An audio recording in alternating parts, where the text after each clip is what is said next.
ছেলেরে বুঝালেন, বাবা তুই একা নামাজ পড়লে হবে না রে বাবা, তোর ফ্রেন্ড সার্কেলকে একসাথে নিয়ে মসজিদে ঢুকবি, বন্ধু বান্ধব নিয়ে ঢুকবি, একা ভালো করলে হবে না, সমাজটারও ভালো করার দরকার আছে না নাই? আপনি একাই বুজুর্গ, একাই আল্লাহর ওলি, সমাজটারও বুজুর্গ বানানোর দরকার আছে না নাই? একা নামাজ পড়লে আপনি পার পাবেন না। কিয়ামতের দিন আল্লাহ বলবে, তোর ফ্রেন্ড সার্কেল নামাজ পড়ে নাই কেন? বিকেল বেলা ক্রিকেট খেলার পরে অজু করে তুই মসজিদে ঢুকতি, তোর বন্ধুগুলোর মাঝখানে দাওয়াতি কাজ করলি না কেন? বন্ধু বান্ধবদেরকে ইসলামের দাওয়াত দিলি না কেন? এজন্য একা বাঁচলে হবে না, সমাজের সবাইকে নিয়ে বাঁচতে হবে। মরলে একসাথে মরবো, বাঁচলে একসাথে বাঁচবো, ঠিক কি না? ছেলেরা এটাই শিখালেন, ও আমর বিল মারুফ, সৎ কাজের আদেশ দাও, ওয়ানহা আনিল মুনকার, খারাপ কাজ থেকে মানুষকে বাধা দাও, থামায় দাও, প্রতিবাদ করো। প্রতিবাদ আমরা ভুলেই গেছি। আমরা হ্যাকমত করতে করতে প্রতিবাদের ভাষা আমরা হারিয়ে ফেলেছি। আমাদের ঈমান ভোতা হয়ে গিয়েছে, আমাদের কণ্ঠ থেকে প্রতিবাদের আওয়াজ আর বের হয় না। আমরা সমাজের অন্যায়গুলো দেখেও দেখি না, পাপগুলো শুনেও শুনি না, মাজলুমদের আর্তচিৎকার আমাদের কানে পৌঁছতে চায় না। আমরা সবাই মিলে যদি সমাজটাকে সুন্দর করতে চাই, জালিমের দাঁত ভাঙা জবাব দিতে চাই, সাহায্য করবে কে? একসাথে হন, অনেক বড় শক্তি, এই শক্তির সামনে কেউ দাঁড়াতে পারে না, ঠিক কি না? ছেলেরা শিখালেন, ওয়া আমর বিল মারুফ, নিজে ভালো কাজ করবি, সমাজেও আদেশ দিবি, নিজে খারাপ করবি না, সমাজেও কোনো খারাপ কাজ হতে দেওয়া যাবে না। কারণ আযাব আর গজব যখন আসে শুধু জালেমদের উপর আসে না, আলেমদের উপরও আসে। আলেম সাহেব, তুমি খারাপ দেখে খারাপটা বললা না কেন? হক দেখে হকের কথা বললা না কেন? ঝুঁকি নিয়ে দাওয়াতি কাজ করলা না কেন? ঠিক কি না? আযাব যখন আসে তখন সমাজের শুধু বেনামাজিদের উপর আসে না, নামাজিদের উপর আসে। আযাব যখন আসে ইন জেনারেল আসে, গণহারে সবাই মরে, জালিম মরে, জিনাকার মরে, বেনামাজি মরে, আল্লাহর ওলিরাও মরে, ঠিক কি না? তুমি ঘরে বসে বসে জিকির করে তোমারে ওলি হইতে কইছে কে? সমাজটারে তুমি পরিবর্তন করো নাই কেন? ঠিক কি না? সাইয়েদনা মুসা আল্লাহরে বললেন, আল্লাহ কোন এলাকার উপর যখন আযাব দেন, ওই এলাকার জালিমদের উপর না দিয়ে সবার উপরে দেন কেন? জালিমরা যেমনি মরে, আলেমরাও মরে কেন? জালেমরাও মরে, আলেমরাও মরে, কারণটা কি? জালিমও মরে যায়, আলিমও মরে যায়, খারাপ লোকগুলাও মরে, ভালোরাও মরে। খারাপরা মরে বুঝলাম, ভালোরা মরে কেন?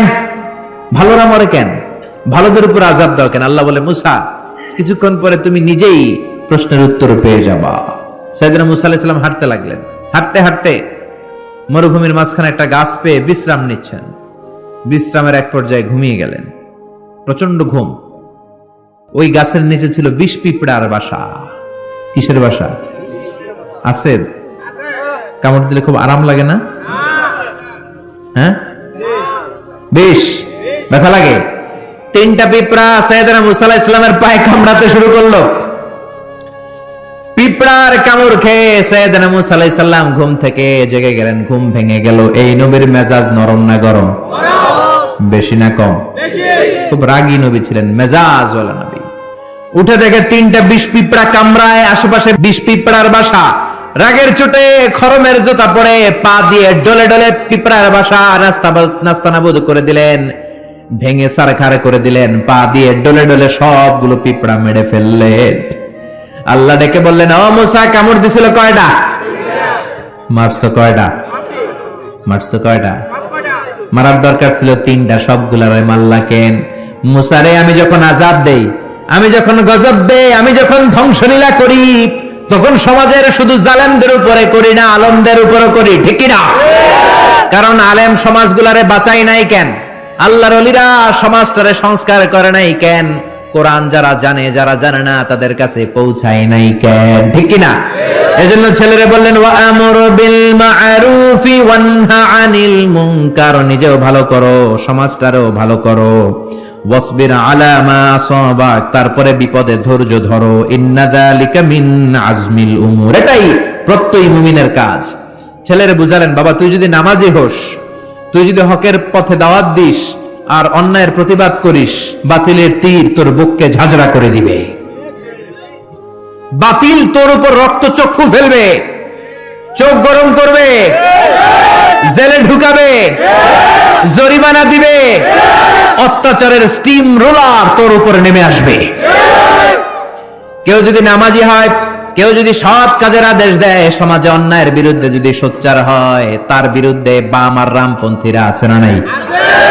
ছেলেরা আগে থেকে সাহস যোগাচ্ছে সাইয়েদানা লোকমান, তুমি যদি নামাজি হও, সৎ কাজের আদেশ দাও, অসৎ কাজ থেকে নিষেধ করো, বাবা মনে করো না তোমার কেউ ফুলের বিছানা দিয়ে তাকবীর দিবে, তোমাকে তোমার এলাকা ছেড়ে অন্য এলাকাতেও থাকা লাগতে পারে, যেরকম ঠিক কিনা?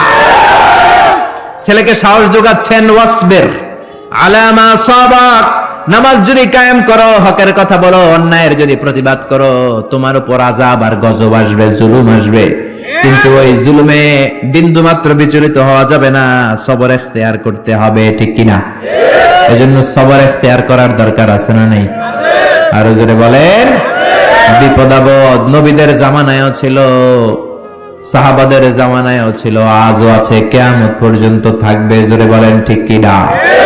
কিয়ামত পর্যন্ত থাকবে। বিশ্বনবী শিহাবে আবি তালেবে 3 বছর জেল খাটেন কি খাটেন নাই? আপনি খাটছেন কয় বছর? বিশ্বনবী উহুদের ময়দানে দাঁত ভাঙলেন, আপনার দাঁত ভাঙছে কয়টা? আমার ভাঙছে কয়টা? বিশ্বনবী তায়েফের ময়দানে রক্ত ঝরালেন, আমি ঝরালাম কয় ছটাক? বিশ্বনবী দাওয়াত দিলে আবু জাহেলরা ঘর থেকে বের করে দেয়। বিশ্বনবী কোরআনের কথা প্রচার করলে নিজের জন্মভূমি মক্কা থেকে তাড়িয়ে দেয়। আপনিও দাওয়াত দেন, আপনারে কেউ কিছু কয় না, আপনার বিরুদ্ধে কেউ লাগে নাই, তার মানে আসল দাওয়াত আপনি পৌঁছাতে পারেন নাই। আসল কোরআনের বাস্তব আলোচনা, বাস্তব কথা, বাস্তব শিক্ষা আপনি সমাজে দিতে পারেন নাই, চিল্লায় এখন ঠিক কিনা?